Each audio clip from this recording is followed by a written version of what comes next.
Welcome everyone, and thank you for tuning in to hear my trading and market updates. This is Uncle Frank, and I'm not a financial advisor, nor is any of the content to be construed as financial advice. This channel is for entertainment purposes only. Please remember to hit the like button if you enjoyed the presentation, and be sure to subscribe to the channel so you're alerted when I have new information to share. So now let's get into the latest updates.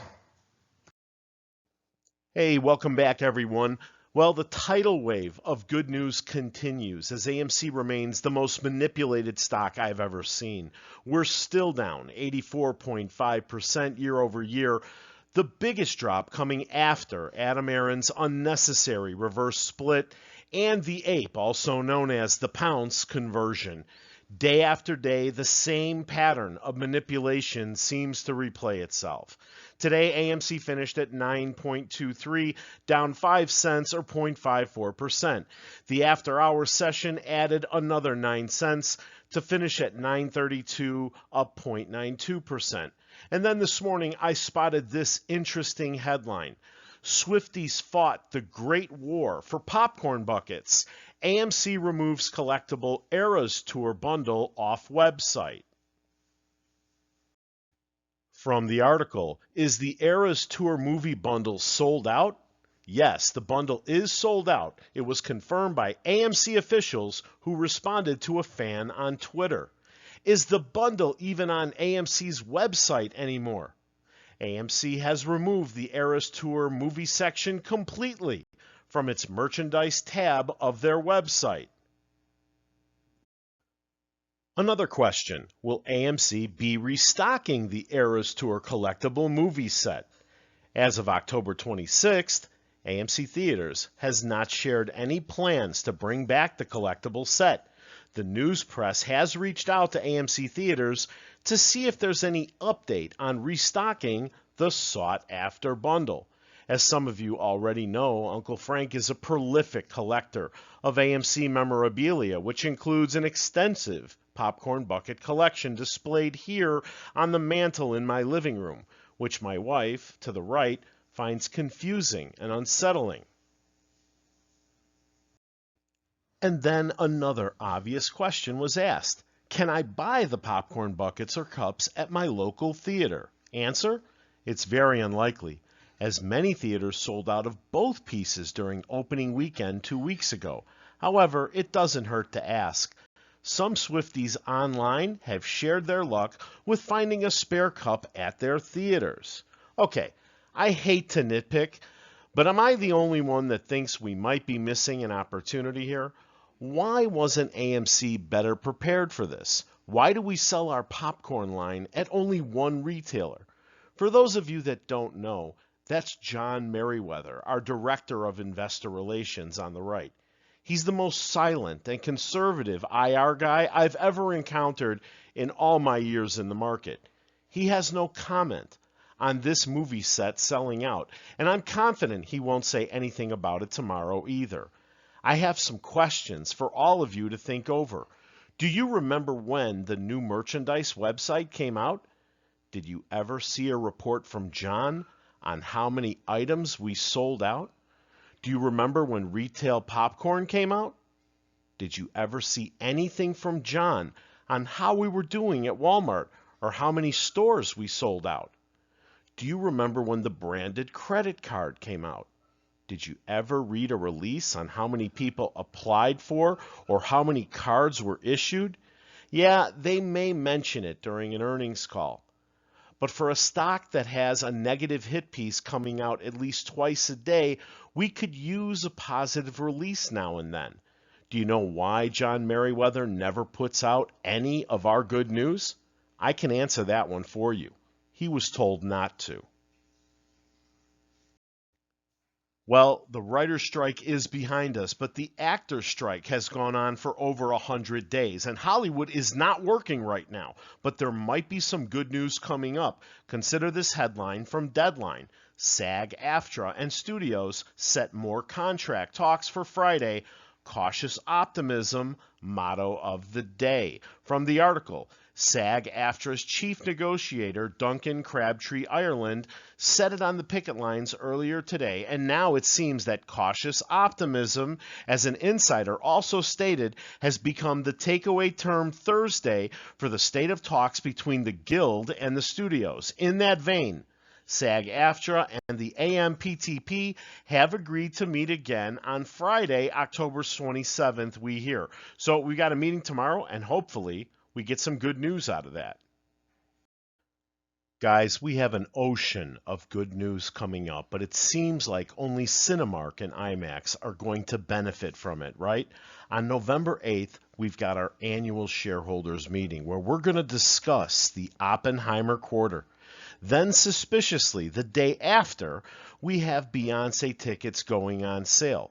Maybe another record ticket sales day coming up. Then on November 22nd, Napoleon will drop. And that's another reason why we need this actor strike over with this weekend, because the actors can't promote the film while there's a strike going on. And then December 1st, the Beyoncé concert film drops in our theaters. So there's no shortage of landmines for our enemies to step on here. Now I have one more question for my Street Smart subscribers. If we sold out every Taylor Swift popcorn bucket and beverage cup in the theaters and at the merchandise website, could that mean we also set another food and beverage record? Do you think John Merriweather is going to keep that a secret until the annual shareholder meeting? Let me answer that for you too. He'll do what he's told. Well, there you go, guys. Justice is served, I guess. Kenny got away with it all, right? SEC slapped Citadel Securities with $7 million fine to settle short-selling regulations charges. So what? That makes 60 times in 15 years Kenny's been popped by the regulators? Doesn't matter. Kenny is above the law. So Kenny marked what? Millions of short sale orders as buys. And all he has to do is pay a $7 million fine and then ride off into the Florida sunset where he's building a billion-dollar mansion. That's right. It came out 3 days ago. That's what Kenny's doing with all the money he earned from retail investors. And this $7 million fine, I didn't get my check yet. Did you? Is this going to be like the ape dividend? Just kidding. But here it is from the article. What does all that money buy the 55-year-old, twice-divorced father of three? As the Post revealed Wednesday, some is being put to use to build a $1 billion estate on Florida's most prestigious land, gobbling up more than 27 acres of Palm Beach to create what will be the biggest single property in the area. So, Uncle Frank, why did Kenny tell his traders to mark millions of short orders as longs? Well, that's because he doesn't want you or anyone else to know exactly how short he was. You see, back in the day, if 3.8 million apes owned only 530 shares apiece on average, that would put the float at over 2 billion shares when there's only supposed to be 516 million.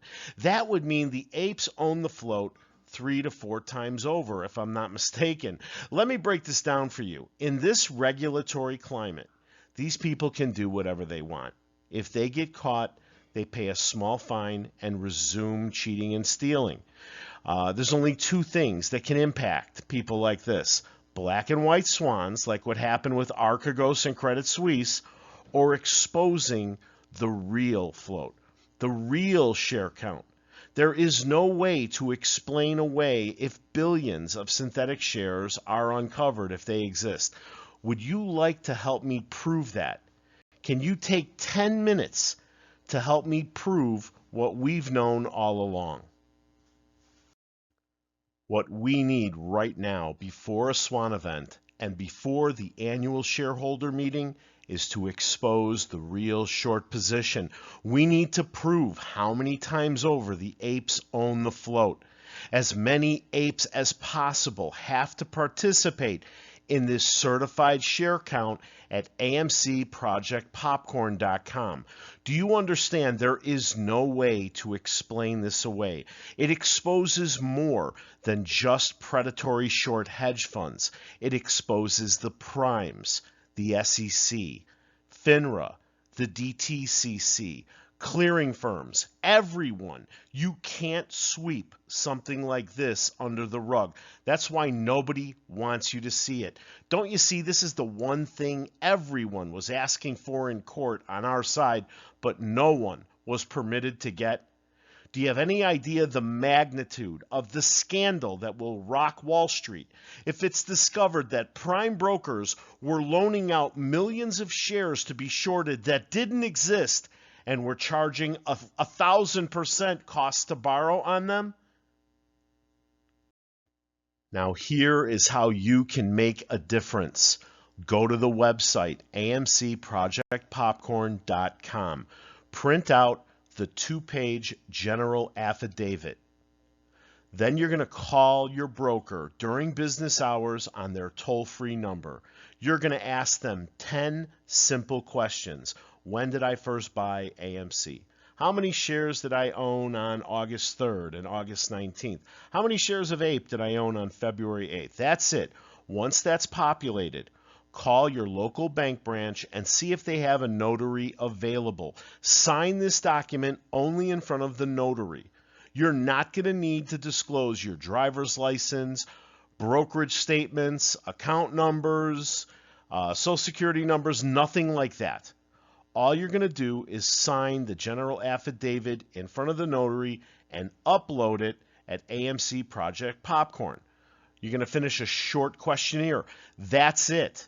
Now, guys, if we get a big enough sample, we can extrapolate from that how many shares are in this float. Hey, I want to thank you for watching, and please remember to hit the like button after this slide if you enjoyed the presentation. Subscribe to the channel and set the alert so you're notified when I have new information to share. See you at the bell.